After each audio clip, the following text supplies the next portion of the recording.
सेवेसाठी निवडलेला संत श्रेष्ठ तुकोबराय यांचा जवळजवळ 4 चरणाचा आपण अभंग सेवेसाठी निवडले आहेत.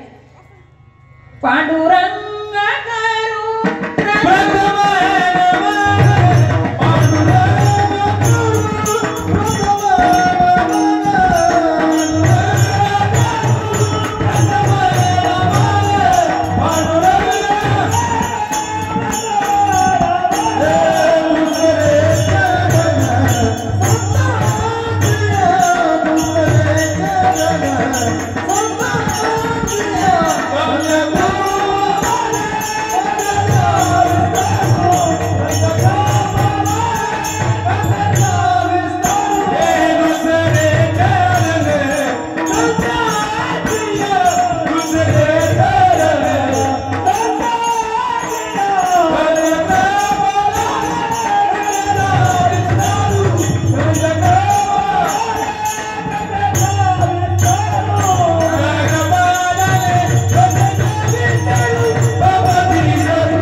शरण्य त्र्यंबके गौरी नारायणी नमस्तुते.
माझं सांगण्याचं कर्तव्य आहे.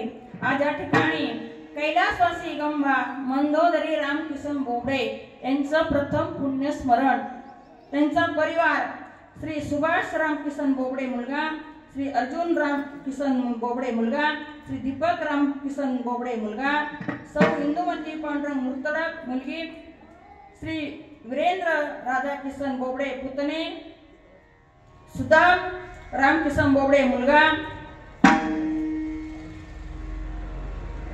श्री अनिल रामकिसन बोबडे मुलगा, अशोक राधाकिसन बोबडे पुतण्या, चिरंजीव ओंकार सुनील बोबडे नातू, चिरंजीव प्रसाद वासुदेव गोरे नातू, असा हा समस्त बोबडे परिवार गेले 1 वर्ष झालं यांना फार मोठं दुःख झालं. यांना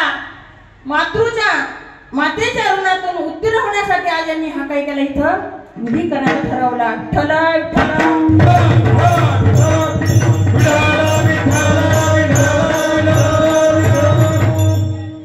आई वडिलांच्या ऋणातून उत्तीर्ण होऊ शकत नाही.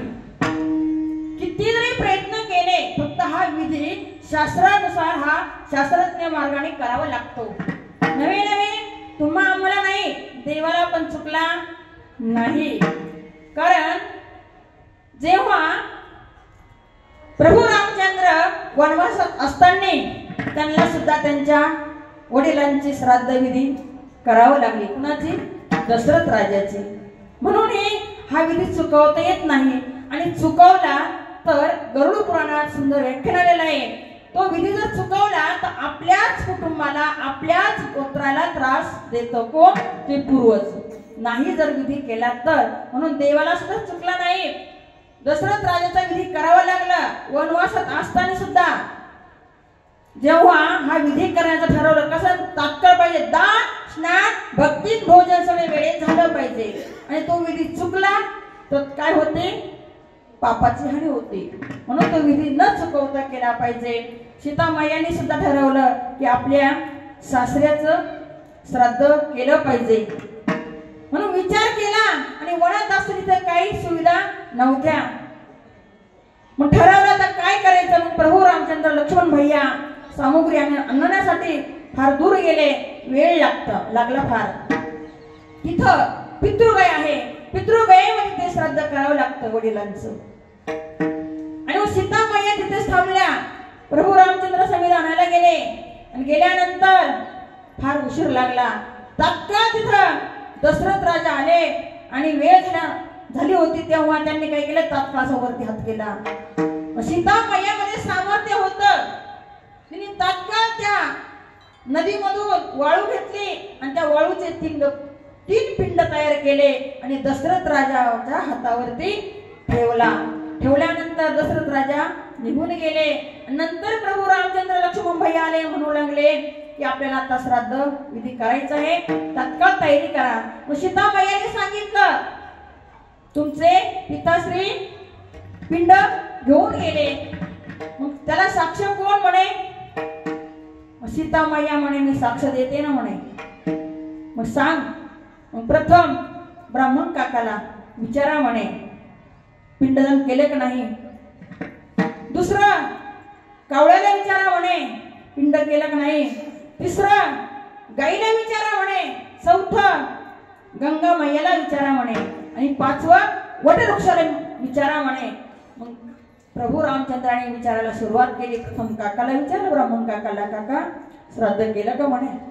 आता मोठ्या पुढे जरा बोलायची भीती वाटते. सांगितलं, होकार नाही नाकार आहे, फक्त मान हलवली.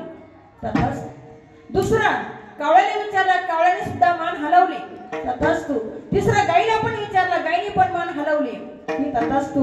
चौथं गंगा मातेला विचारलं, ती सुद्धा बोलू शकले नाही. आणि 5वं वटवृक्षाला विचारलं, फक्त वटवृक्षाने होकार दिला.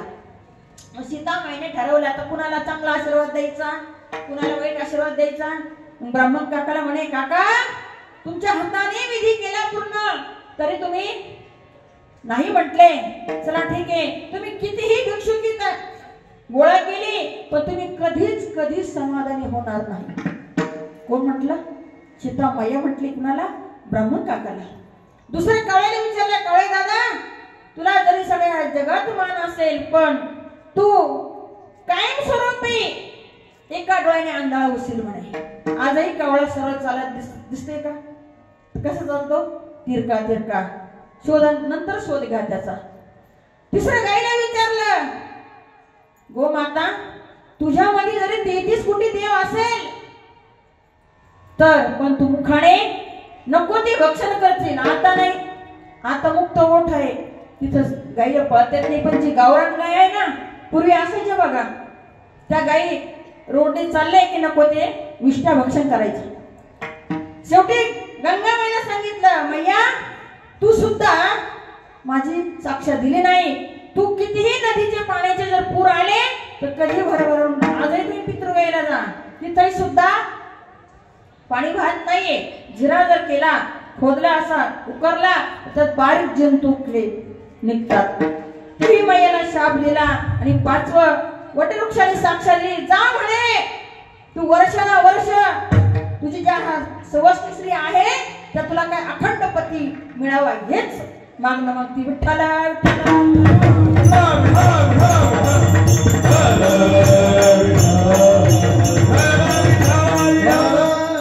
म्हणून हा श्राद्ध विधी करावा लागतो. तो कसा करायचा? श्रद्धेने करावा लागतो. मनामध्ये संकोच नाही पाहिजे. अगदी मन मोकळ्याने हे श्राद्ध विधी श्रद्धेने झालं पाहिजे. नाहीतर मग काहीच्या अपेक्षा असतात, त्या अपेक्षा न ठेवता श्रद्धेने हे श्राद्ध करावं लागतं. म्हणून महाराज सांगतात कोणता विचार करावा संसारात आल्यानंतर. एक तर माहित नाही आपण आलो कुठून, जायचं कुठं माहित आहे का? माहित असेल तर आपण इथंच थांबून घेऊ, चालेल ना? नाही. बोधले महाराज सुद्धा सांगतात, आलासी कोठोने जासी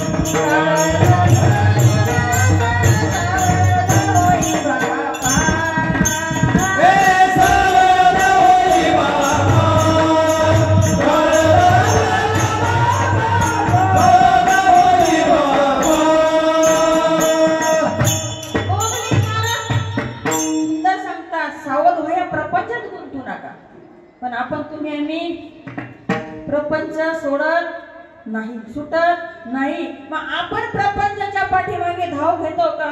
प्रपंच आपल्या पाठीमागे धाव घेतो? आपण प्रपंचाच्या पाठीमागे पळतो. कारण मन न मरे, माया न मरे, मन मर गए शरीर, आशा न मरे, तृष्णा न मरे, क्रोधास कबीर. कबीर महाराज सांगतात सगळं मरतं पण मन मरत नाही. मन कुठपर्यंत मरत नाही? म्हातार होईपर्यंत मरत नाही. ते काही ना काही उद्योग करतं, पण जो उद्योग करायचा तो करत नाही. काय केलं पाहिजे?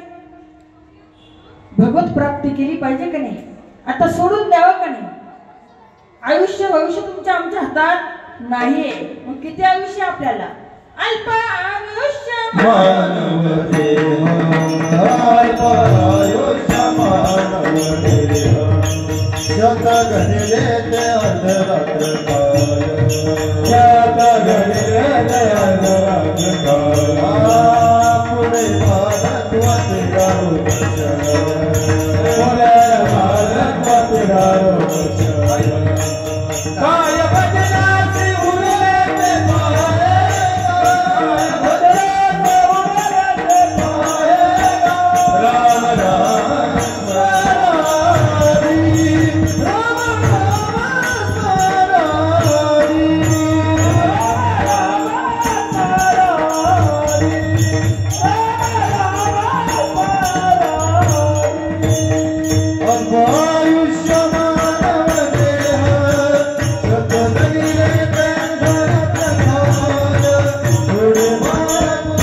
जय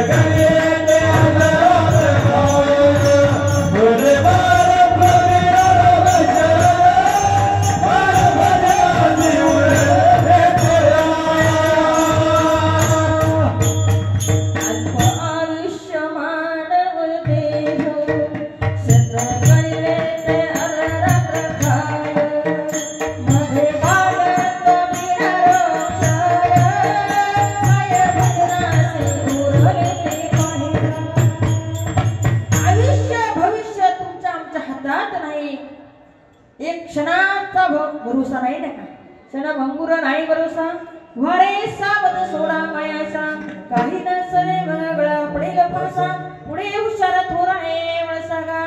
म्हणून आपण काय केले पाहिजे माऊली सांगतात की तरी झजणे वैलाणी ग ये भक्तीचे वाटे लाग ज्या पावसी अव्यंग निधाम माझी.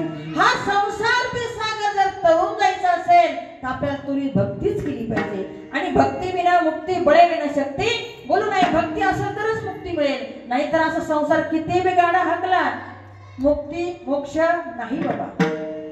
मोक्षाची प्राप्ती मिळू शकत नाही फक्त नामस्मरण कराल अखंड तिथंच काय तुका म्हणे नामा पाशी चारी मुक्ती अवश्य मुक्त ग्रंथी बोलेले संतांनी ठिकठिकाणी आपल्याला सांगितलं. नको नको विनंती केली नको नको पाय पकडले आपण तेवढं लायकीच आहे भाऊ आहे का. लागून या पाया विनवितो तुम्हाला करताही बोला मुखी नाम विठ्ठल विठ्ठल विठ्ठल म्हणा वेळोवेळ. हा सुख सोहळा स्वर्गी नाही का. आता माणसाचे 3 सोहळे होतात ना किती होत्या फक्त 3. चौथा कुठून आणला काय माहित नाही अजून काही ग्रंथ तयार झाले नाही. महाराज झाले का कुणी आणला हा कलियुगामध्ये 4था ग्रंथ कुणी लिहून ठेवला सांगता येत नाही. मग प्रथम सोहळा काय बारस नाही का. दुसरा लग्न सोहळा तिसरा तेरस परत नाही. पण आता हा एक मध्ये निघाला चला ठीक आहे आपण त्यालाही पकडू. कोणता वाढदिवस आहे घड दिवस आहे तुम्हालाही सांगता ना मलाही सांगता येईल कारण ग्रंथच नाहीये. पुष्कळ ग्रंथ बघितले पण वाढदिवस आहे का भैया कुठंच नाही. मनात मनुष्य काही पण करू शकतो. जे संतांनी शास्त्रानुसार लिहून ठेवले तेच आपल्या माथ्यात पाहिजे आपल्या गाथ्यात. आणि माथा असला तर गाथा नाही का. कसला पण विचार करता कोण दुनिया संसारामध्ये नको तो विचार करतो.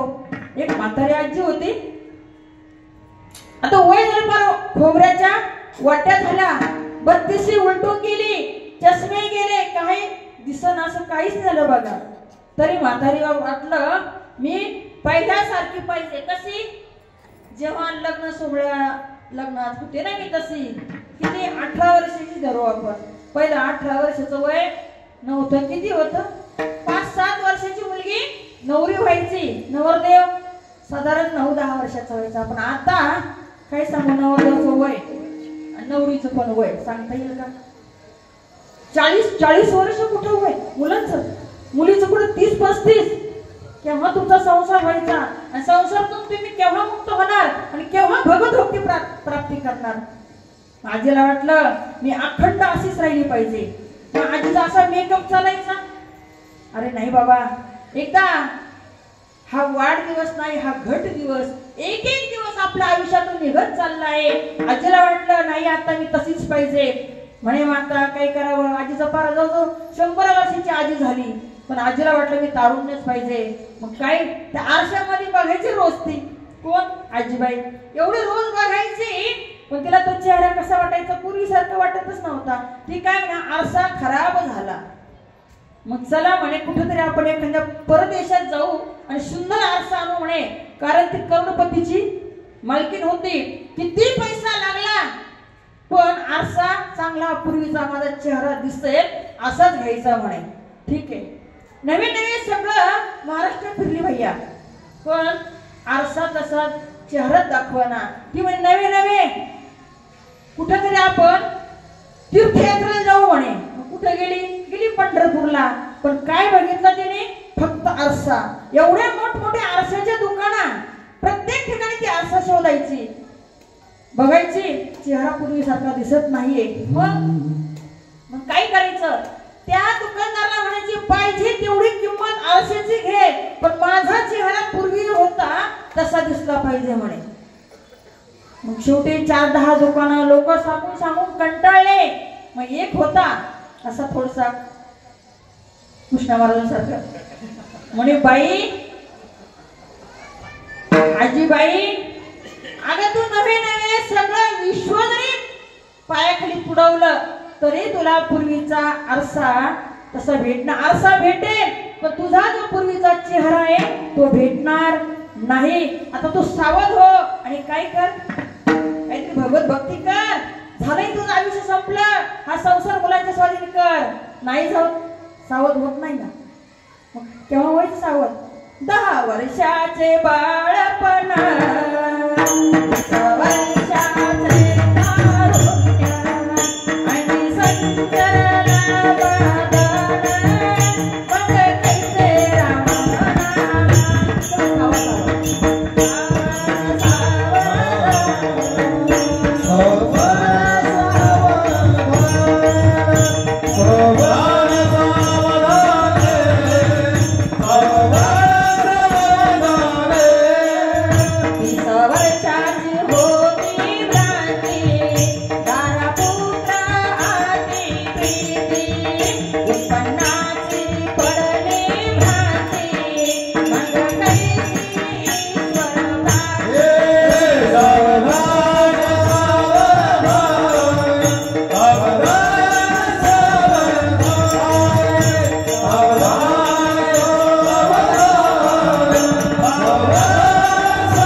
सावध झाले. मग सांगितलं आजीबाई आता तू आरसा शोधू नको, वर्ष 100 वर्ष झाले हे शरीर तुझं काय झालंय घटत चाललंय. वाढदिवस नाही घट दिवस चालला. तू देशभर जरी फिरले तरी तुला तसला आरसा भेटणार नाही, तसला चेहरा भेटणार नाही. म्हणून तू सावध हो आणि विचार कर की आपण काय केलं पाहिजे. प्रथम चरण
जन्माला आल्यानंतर काय आहे तो कधीतरी आपण उष्ण आणलेला हा पंचमहाभूताचा देह आपल्याला परत करायचा आहे. आपला काही बापाचा नाही तो नाही का.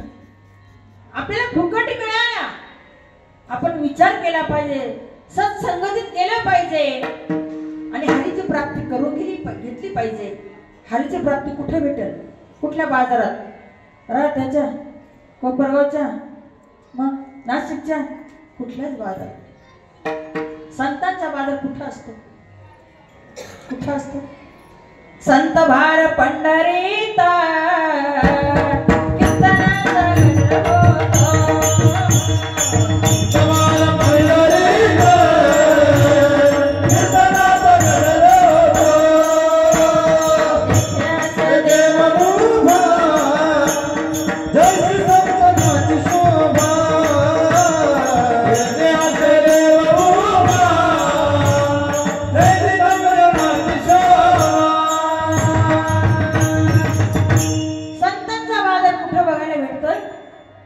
पंढरपूरमध्ये. आणि संतांकडे गेलं हरीची प्राप्ती झाल्याशिवाय संत भेटवतात. कुणाला? तुम्हाला ना मला भेटी घालून देतात का? नाही. देवाची भेट आतुरतेने ते आपल्याला काय लागते? आस लागते नाही का? भेटी लागे जीवा लागलेसी आस पाहे रात्र दिवस वाट तुझी पौर्णिमेचा चंद्र चकोरा जीवन तैसे माझे मन वाट पाहे. दिवाळीच्या मुळा लेखी असावली परी वाट पाही माऊलीची नाही का. भुकेलिया बाळ अति शोक करी परी वाट पाही माऊलीची. मग शेवटी तुकोबराय म्हणतात तुका म्हणे माझ लागले सी भूका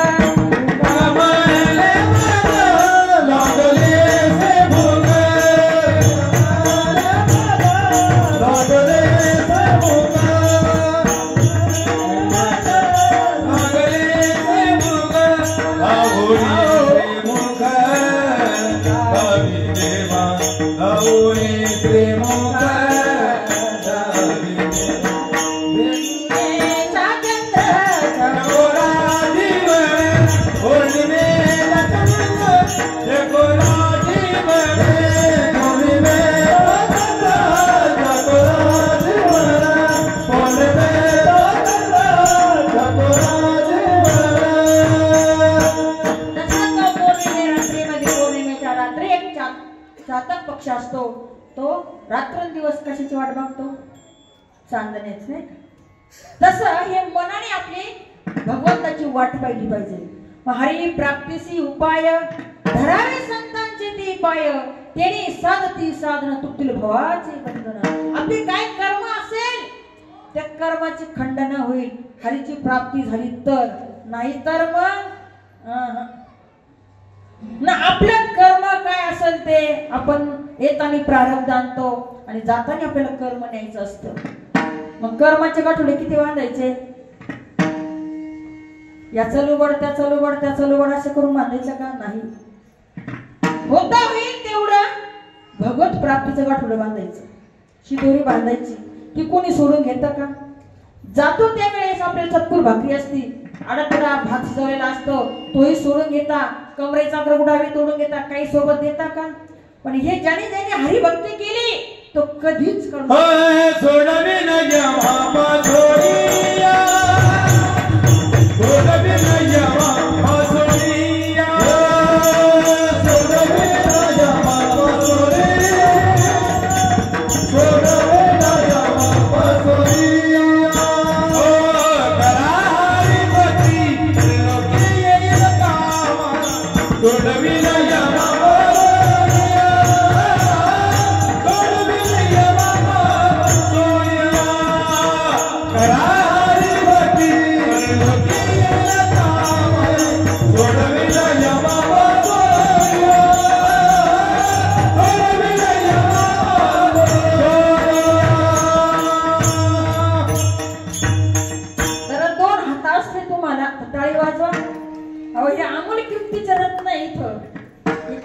बाजारातून पकडून आणले मी. नवे नवे जे जवळजवळ महाराष्ट्रामध्ये हे गाजलेले सगळे मूर्ती आहे बघा. या टाळी वाजवली खात नाही का? अहो टाळी वाजवा थोडी, मी वाजव.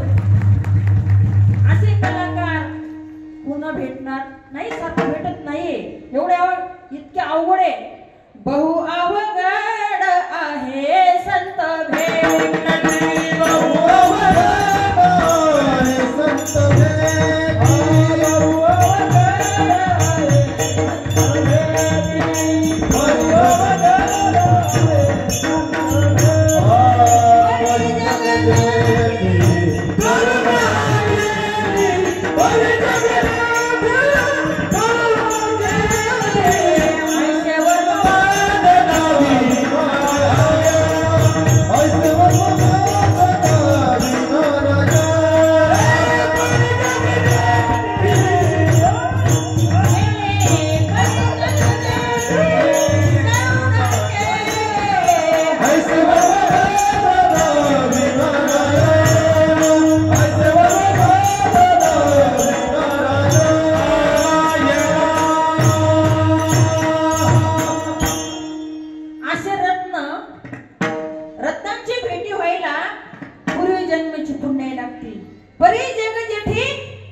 बघायला मिळाले असे सर्वच नाही.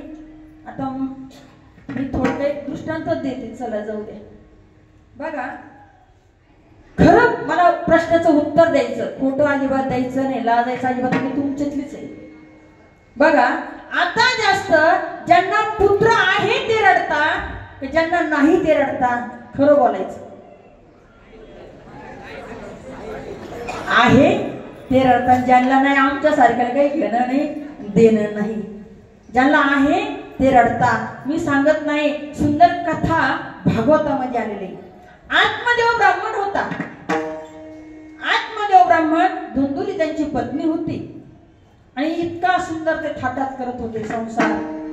काही सांगाव गडगंज संपत्ती, पण त्याला काय नव्हतं, वारस नव्हतं. दिवा लायला पाहिजे ना, दिवा पाहिजे ना. दिवा जळतो पण ती जळत नाही, नाही का? पण तिचा उजेड कमी पडतो का? दिव्याचा मोठा पडतो का? चला ठीक. मग तो आत्मदेव ब्राह्मण आणि ती धुंदुली पत्नी रात्रंदिवस विचार करायचा, हो आपल्या संपत्तीला कोणतरी वारस पाहिजे, आपल्या संपत्तीला कोणतरी वारस पाहिजे. म्हणून विचार करत करत शेवटी आत्मदेव ब्राह्मण म्हणे, आता हिचं सारखं वटवट कटकट ऐकल्यापेक्षा, जनतेचं बोलणं ऐकल्यापेक्षा मी वनात जातो आणि आत्महत्या करतो म्हणे. कशामुळं? पुत्र प्राप्ती नव्हती म्हणून आत्महत्या करायला वनात गेला. आणि दूरवर जात असताना त्यांना एक संत भेटले. कोण? नारद महर्षी भेटले. आणि भेटल्यानंतर आता संतांना काही ओळखण्याची गरज नाही. हा कशासाठी चालला? पुत्र प्राप्ती नाही म्हणून तो आत्महत्या करण्यासाठी निघाला. म्हणून जय हरी जय हरी घातला नारद महर्षीने. काय आत्मदेव ब्राह्मणा कुठे चालले म्हणे? आता आत्मदेव ब्राह्मणाला संतांची ओळख नव्हती. काय म्हणे एवढी मी इष्ट आपली काय सांगावं कशी कमावली, माझ्या रक्ताचं पाणी केलं, हाडाचं पाणी केलं, एवढं कष्टातून काय केली, ही प्रॉपर्टी कमावली म्हणे. पण त्याला वारस नाही म्हणे. काय वेळ आहे रे आत्मदेव ब्राह्मण. अरे नसू दे ना म्हणे, जरी वारस नसला तर दे ना गोरगरिबांना वाटून. द्यावं वाटतं का? आंधळ्या प्राण्याला द्यावं वाटतं का? दान धर्म करावं वाटतं का? आम्ही थोडं जरी मागितलं ना एवढे पैसे, अरे बाप, कारण द्यावं वाटत नाही. म्हणून आत्मदेव ब्राह्मण म्हटला नाही, माझ्या प्रॉपर्टीला वारसच पाहिजे. मग थोडी ओळख झाली. तुम्ही संत आहात म्हणे, तुम्ही काय करू शकत नाही म्हणे. मुलीचा मुलगा करू शकता, तुम्ही काय करत नाही. आत्मदेव ब्राह्मण म्हटला की तुमच्याकडे आहे म्हणे. नारद महर्षी म्हणे काय वेडा झाला, तुझा आत्मकल्याण कर म्हणे. काय ह्या संसाराच्या भानगडीत पडला म्हणे, आणि संसार करून पुत्र प्राप्ती करून तुझ्या सोबत येणार आहे म्हणे. नाही ना, तू निर्दोष आहे ना म्हणे, कशाला त्या व्यापात पडतो. नाही नाही नाही, मला पुत्र प्राप्तीच पाहिजे. संत दयाळू असतात आणि सांगितलं तुला जर पुत्र प्राप्तीच पाहिजे म्हणे, ठीक आहे. मग त्या नारद महर्षीने एक फळ दिलं खाण्यासाठी. जा म्हणे, हे फळ घे आणि तुझ्या पत्नीला तू खाऊ घाल, आज 1 वर्षाला पुत्र प्राप्ती होईल म्हणे. ठीक आहे. आशा बघा, आशा जीवाची दशा. पुत्र प्राप्तीसाठी गेला. आनंद झाला आत्मदेव ब्राह्मणाला. फळ घेऊन धावत धावत पत्नीकडे आला आणि पत्नीच्या हातात दिला आणि सांगितलं, अगं मी वनात गेलो, मला नारद महर्षी भेटले, संत भेटले, आणि त्या संतांनी मला एक फळ दिलं आणि सांगितलं तुझ्या पत्नीला खाऊ घाल म्हणे, पुत्र प्राप्ती होईल म्हणे आज 1 वर्षामध्ये. पत्नीने ते फळ घेतलं, शेजाऱ्याच्या सखुबाईकडे गेली. सखुबाईला सांगू लागली, अगं सखुबाई, माझे पती वनात गेले, तिथं त्यांना संत भेटले आणि त्यांनी एक फळ दिलं आणि जा म्हणे तुझ्या पत्नीला ते फळ खाऊ घाल म्हणे, तुला पुत्र प्राप्ती होईल. आता सखुबाई तर काही माहिती ना, संत काय साधू काय काही कळलं नाही. सखुबाई म्हणती, अगं अशा साधूने जर फळ दिलं आणि त्या फळापासून जर पुत्र प्राप्त झाली तर तुला पती कशाला करावा लागेल म्हणे. ठीक आहे, तिने तेवढंच ऐकलं. पण दिवशी ते फळ घेतलं आणि गाई पुढं फेकून दिलं. तुला सांगते म्हणे, तुझी बहीण आहे म्हणे, आता 5व्यांदा गरोदर आहे म्हणे, 4 मुलं तिला राहतील, शेवटचा 5वा मुलगा मी तुला स्वाधीन करते म्हणे. ठीक आहे. इकडे पण सोंग आणायचं म्हणे आत्मदेव ब्राह्मणाला, की दिवस गेले दिवस गेले दिवस गेले असं बोबाटा करायचा म्हणे. आत्मदेव ब्राह्मणाला खूप आनंद झाला. मग तिने त्या पोटाला चिंध्या गुंडाळून वाढवलं पोट. आणि वाढल्यानंतर ज्या दिवशी तिची ती बहीण बाळंतीण झाली, पण दिवशी त्या सखुबाईने ते बाळ आणलं, तिच्या पुढे ठेवलं आणि सांगू लागली, आत्मदेव ब्राह्मणाला मुलगा झाला, आत्मदेव ब्राह्मणाला मुलगा झाला. आणि त्याच क्षणात त्याच वेळेमध्ये गाईला सुद्धा ते फळ खाल्ल्यानंतर मुलगा झाला. इकडे गाईला पण मुलगा झाला, फक्त कान वासराचे दिसले फक्त. मग काय त्या आनंदाला परिवाराने गडगडच्या संपत्ती होती, एवढं मोठं बारसं घातलं, ह्याचंही बारसं घातलं, ह्याचंही पण बारसं घातलं, कारण गाईला पण मुलगा झाला. पण आत्मदेव ब्राह्मणाला ते कळलं नाही गाईला कसा काय मुलगा झाला. फक्त तो कुठं होता, आनंदाच्या भरात आता वंशाला दिवा झाला, संतांचा शब्द वाया नाही गेला. असं करता करता एवढं मोठं बारसं घातलं. हळूहळू ते 5-5 वर्षाचे झाले. कोण? आणि त्यांचं नाव ठेवलं, एकाचं ठेवलं धुंदुकारी आणि त्या गोकर्णाचं ठेवलंय गोकर्ण. असे दोघांचे नामकरण विधी झाल्यानंतर आता गोकर्णाला वाटलं आपण कुठं तरी तीर्थयात्रा निघून जावं, कारण ते साधूंच्या हाताचं फळ होतं. आणि कुणाचं होतं? संस्कार चांगले नव्हते म्हणून ते फळ त्याचा हातचं होतं. मग काय सांगावं, गोकर्ण कुठे गेला? तीर्थयात्रा निघून गेला 12 वर्ष. आता राहिलं कोण? आत्मदेव ब्राह्मण, धुंदुरी आणि धुंदुकारी तिघच राहिले. मग यांचा संसार, यांचा प्रपंच आयत्या पीठावर रेघा. कारण धुंदुकारी होता तो, त्याने नको तिथं संपत्ती घालवायचं काम केलं. आणि मग आत्मदेव ब्राह्मणाला ते काही सहन होईना. जेव्हा पुत्र प्राप्ती नव्हती तेवढा वनात मी काय केलं, हत्या करण्यासाठी निघालो. साधूने मला एक फळ दिलं. असं दिलं का? साधूचा दोष आहे का त्याच्यामध्ये? केले कर्म झाले त्याचे भोग आले, उपजले मेले ऐसे किती. म्हणून हा साधूचा दोष नाही. सांगितलं आता आत्मदेव ब्राह्मण हा त्रास देऊ लागला धुंदुकारी. खूप संपत्ती कुठेतरी घालवायचा आहे, सगळ्या मागण्या मागायच्या. त्या मागणीला काय, कारण मोठ्याचं लेकरू असतं, काय मागल सांगता येणार नाही. मग असं सगळं सांगण्यात संपत्ती चालली आणि वडिलांना त्रास होऊ लागला. मग वडिलांना नवे नवे तो मारहाण करू लागला. मारहाण करता करता तो म्हणे आत्मदेव ब्राह्मण मी काय पश्चाताप झाला.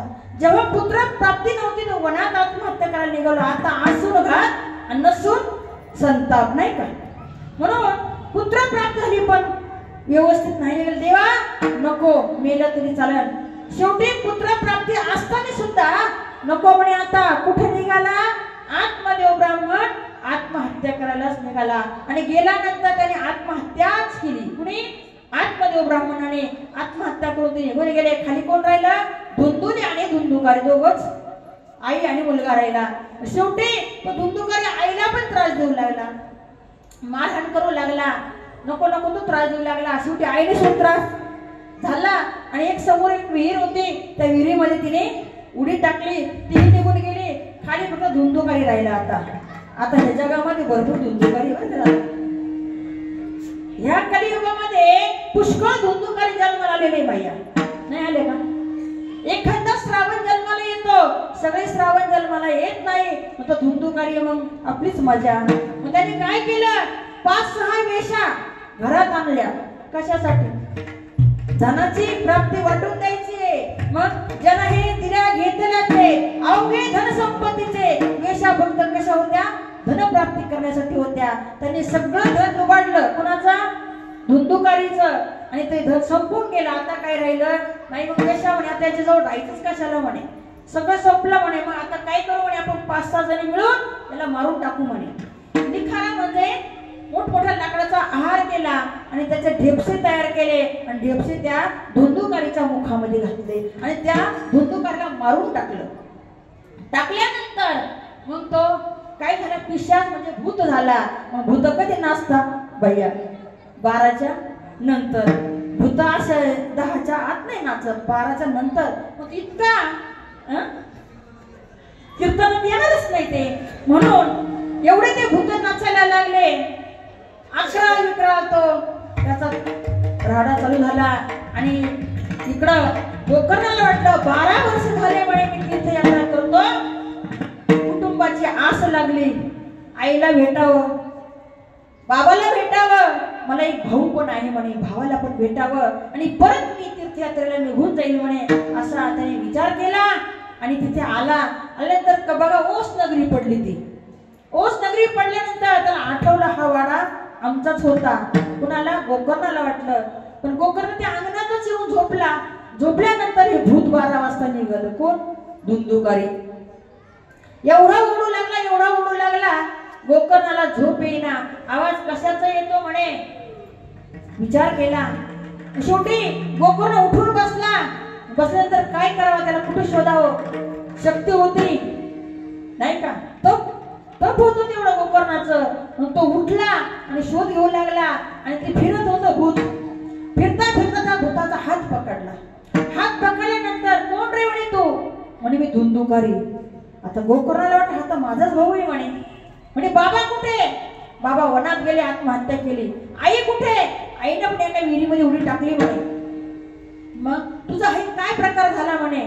मग मी एकटाच राहिलो. मी 4-6 वेशा ठेवल्या. त्या वेशाने सगळी काही धन संपत्ती हिरावून घेतली. आणि मग मला हा त्यांनी काय केला, मारून टाकलं म्हणे. आणि मी भूत बनलो. आता माझा कशाने उद्धार होईल, काय मी उद्धार पावेन, अगय मी उद्धार पावेन, काय कृपा करना.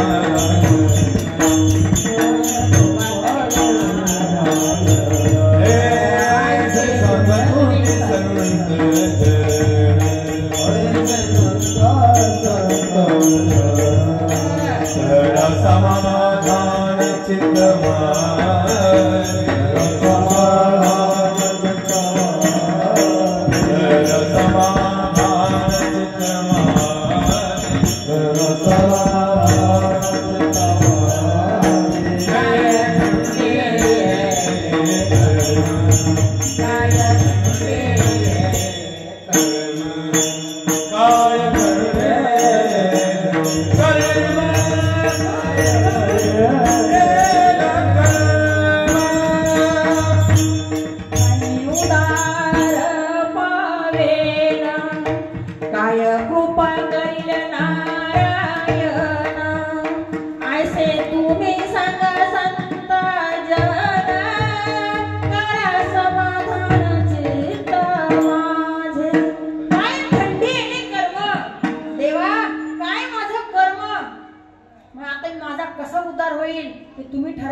वाटलं आपला भाऊ आहे, याचा उद्धार झाला पाहिजे.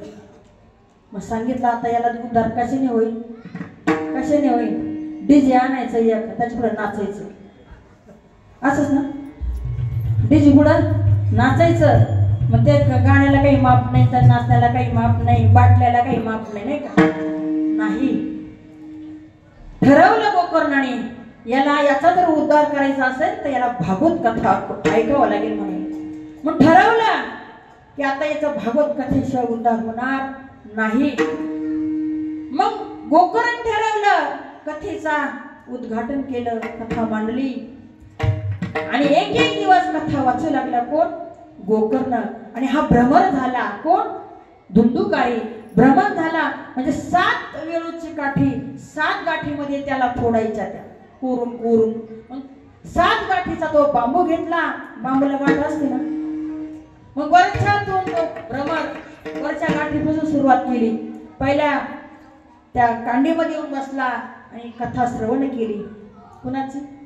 भागवत कथा ऐकू लागला.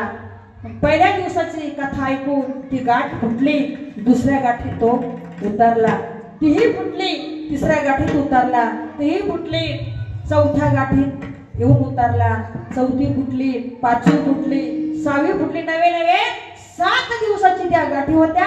तेवढंही काय झालं? ती भागवत कथा ऐकून काय झाला? उद्धार झाला. कुणाचा? कुणाचा? बाबा जेवले पात्र पाळते का? आता मी काय सांगत होते? कुणाचा उद्धार झाला? धुंदुकारीचा उद्धार झाला. म्हणून असा उद्धार होण्यासाठी या संसारातून काय